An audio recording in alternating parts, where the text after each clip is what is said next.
नमस्कार मंडळी, शौर्य आणि मम्मी किचनमध्ये तुमच्या सर्वांचं स्वागत आहे. चला तर आज मस्तपैकी आपण रश्शेदार अशी सोप्या पद्धतीने, अगदी सोप्या पद्धतीने अशी रश्शेदार भाजी बनवूया आपण हॉटेलसारखी. तर खूप सोप्या पद्धतीने सांगणार आहे मी बटाट्याची भाजी कशी करायची. तर बघा किती मस्तपैकी असा रस्सा आलेला आहे. तर इकडे मी 3 बटाटे घेतलेले आहेत. तर बटाटे आधीच बॉईल केलेले आहेत. तर 3 बटाटे बॉईल करून घेतले. नंतर इकडे मी कोथिंबीर घेतली, कांदा, लसूण, हिरव्या मिरचीचा ठेचा घेतला आणि टोमॅटो घेतला एक. तर इकडे आपण बटाटे थंड झाले की बटाट्याची साल काढून घेऊया आपण. सर्व बटाट्याची साल काढून घेऊया आपण. तर मी सर्व बटाट्याची साल काढलेली आहे. तर हे बटाटे काय करायचे, आपण हातानेच मी याला बटाट्याला मॅश केलेले आहे. अशा पद्धतीने मॅश करून घ्यायचे सर्व बटाटे. तर अशा पद्धतीने मी नक्की भाजी ट्राय करून बघा. खूप सोपी पद्धत सांगितलेली आहे मी तुम्हाला या भाजीची.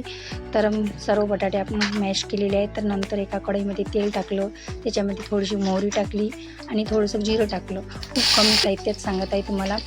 तर कांदा टाकला, एक आलं लसणाचा पेस्ट टाकला आणि थोडंसा आपण हिरव्या मिरचीचा ठेचा टाकला. तर मस्तपैकी छानपैकी असं परतून घ्यायचं. नंतर आपण एक टोमॅटो टाकायचं. टोमॅटो पण छानपैकी असं तेलामध्ये होऊ द्यायचं, शिजू द्यायचं. शिजल्यानंतर थोडीशी हळद टाकायची, 1 चम्मच तिखट टाकायचं. नंतर परतून घ्यायचं. नंतर थोडासा मसाला टाकायचा. तर ते मी मसाला घरगुती मसाला वापरलेला आहे.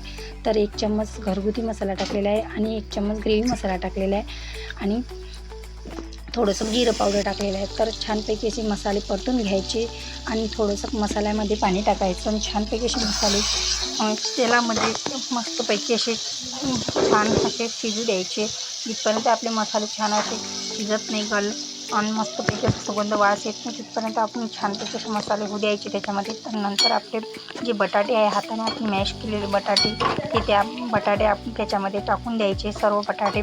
नंतर छानपैकी असे परतून घ्यायचे बटाटे.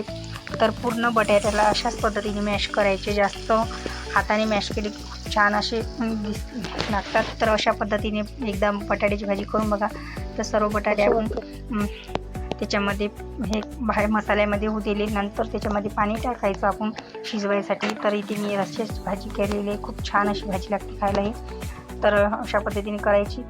तर छानपैकी अशी उकळी येऊ द्यायची. एकजीव झाली आपली, उकळी आली की काय करायचं, चवीनुसार मीठ टाकायचं. मस्तपैकी भाजी शिजू द्यायची. भाजी शिजली की त्याच्यामध्ये बघा किती छान मस्तपैकी भाजी आपली शिजून झालेली आहे. तर खूप सोप्या पद्धतीने भाजी सांगितलेली आहे आणि खायला पण खूप टेस्टी आणि खूप कमी साहित्यात सांगितलेली आहे. तर हे भाजी छोल्यासंग पण खूप छान लागते खायला. आपली भाजी शिजल्यावर नंतर मस्तपैकी अशी कोथिंबीर टाकून द्यायची. तर बघा मस्त अशी रश्शेदार भाजी खायला खूप छान लागते. व्हिडिओ आवडला असेल तर लाईक आणि सबस्क्राईब करा. Bye bye.